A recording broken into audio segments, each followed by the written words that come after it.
اما شخصی به نام حنانیا با همسر خود سفیره قطعه زمینی را فروخت و با اطلاع زن خود مبلغی از پول آن را نگه داشت و بقیه را آورد و در اختیار رسولان نهاد. پتروس گفت: ای حنانیا، چرا اینطور تسلیم شیطان شدی تا او تو را وادار کند به روح القدس دروغ بگویی و مقداری از پول زمینت را نگاه داری؟ آیا وقتی آن را داشتی مال خودت نبود؟ آیا وقتی آن را فروختی باز هم در اختیار خودت نبود؟ چطور شد که فکر چنین کاری کردی؟ تو نه به انسان بلکه به خدا دروغ گفته ای.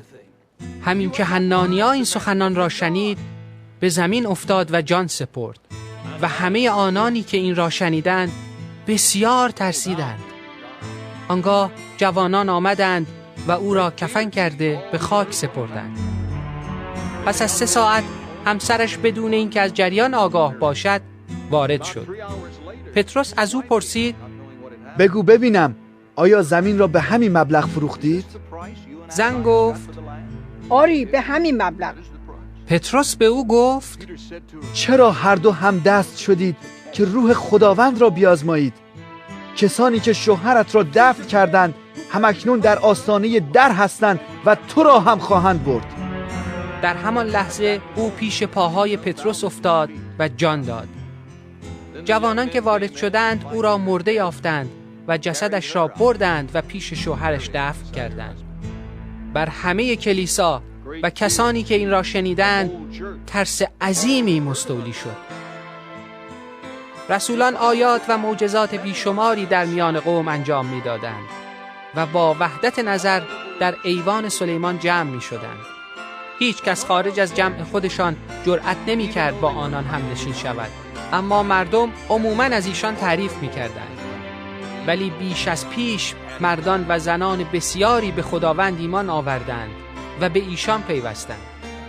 کار به جایی رسید که مردم بیماران خود را در کوچه ها می آوردند و آنان را بر بستر و تشک می خوابانیدند تا وقتی که پتروس از آنجا می گذشت لااقل سایه او بر بعضی از آنان بیفتد.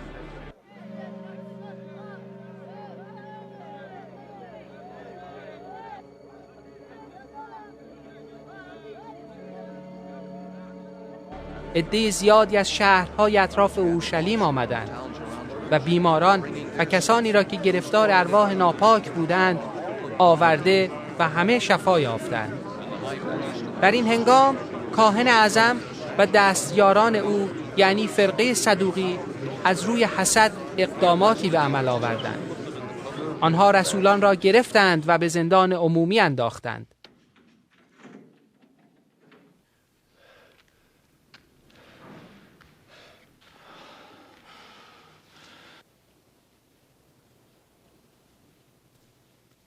اما همان شب فرشته خداوند درهای زندان را باز کرد و آنان را بیرون برد و به ایشان گفت: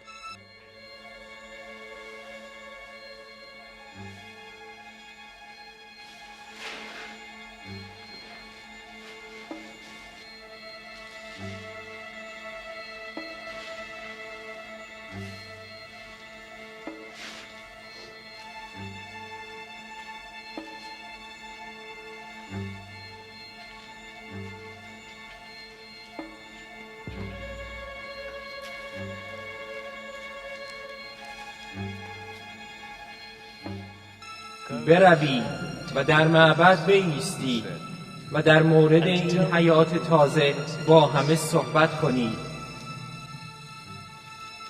پس آنان این را شنیدند و به آن عمل کردند و صبح زود به معبد رفته به تعلیم پرداختند.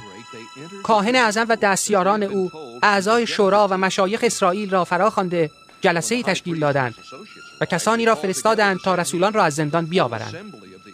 وقتی مأموران وارد زندان شدند آنان را نیافتند. پس بازگشتند و گزارش داده گفتند: ما دیدیم که درهای زندان کاملا بسته بود و نگهبانان در جلوی درها سر خدمت حاضر بودند، ولی وقتی در را باز کردیم هیچ کس را نیافتیم. هنگامی که فرمانده پاسداران معبد و سران کاهنان این را شنیدند حیران ماندند که چه بر سر رسولان آمده و عاقبت کار چه خواهد شد. در این هنگام شخصی جلو آمد و گفت: زندانیان شما در معبد ایستادند و قوم را تعلیم می‌دهند. پس فرمانده با پاسداران معبد رفت و آنان را آورد، البته بدون اعمال زور، زیرا می‌ترسیدند که قوم آنان را سنگسار کنند. رسولان را آوردند و در برابر شورا به پا داشتند و کاهن اعظم بازپرسی را چنین آغاز کرده گفت: مگر ما اکیداً به شما اخطار نکردیم که دیگر به این نام تعلیم ندهید؟ اما شما برخلاف دستور ما اورشلیم را با تعلیمات خود پر کرده اید و می‌کوشید که خون این شخص را به گردن ما بیندازید. پتروس و رسولان پاسخ دادند: از خدا باید اطاعت کرد، نه از انسان. خدای پدران ما همان عیسی را که شما مصلوب کرده و کشتید زنده گردانید و به عنوان سرور و نجات دهنده با سرافرازی در سمت راست خود نشانید تا فرصت توبه و آمرزش گناهان را به بنی اسرائیل عطا فرماید.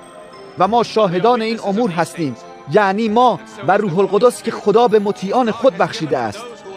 هنگامی که این را شنیدند چنان خشمگین شدند که تصمیم گرفتند آنان را بکشند. اما شخصی از فرقه فریسی به نام قمالائیل که استاد شریعت و پیش همه مردم محترم بود، در مجلس به پا خاست و دستور داد که متهمان را مدتی بیرون برند.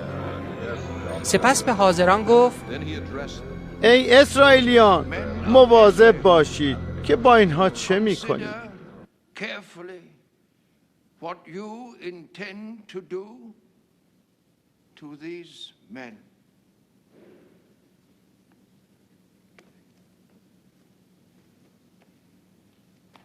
مدتی قبل شخصی به نام تئودا برخاست و با این ادعا که شخص مهمی است تقریباً 400 نفر را دور خود جمع کرد، اما او به قتل رسید و همه پیروانش از هم پاشیده شدند و تمام نقشه‌های او نقش براب شد. یهودای جلیلی هم در زمان سرشماری برخاست و گروهی را به دنبال خود کشید، اما او هم از بین رفت و پیروانش پراکنده شدند. He too was killed and all his followers were scattered. و امروز این را به شما میگویم که با این افراد کاری نداشته باشید، آنها را به حال خود بگذارید، زیرا اگر نقشه و کاری که دارند از آن انسان باشد به ثمر نخواهد رسید، اما اگر از آن خدا باشد شما نمیتوانید آنها را شکست بدهید، چون در این صورت شما هم جز کسانی خواهید شد که با خدا ستیزه میکنند. آنان به نصیحت او گوش دادند، رسولان را احضار کردند و پس از آنکه آنها را با شلاق زدند به آنان اخطار کردند که باید از سخن گفتن به نام عیسی دست بردارند. سپس آنها را آزاد ساختند. پس رسولان چون خدا آنان را شایسته دانسته بود که به خاطر نام عیسی بی حرمتی ببینند، شادی کنان از حضور شورا بیرون رفتند و همه روزه در معبد و در خانه ها به تعلیم و اعلام این مژده که عیسی مسیح موعود است ادامه دادند.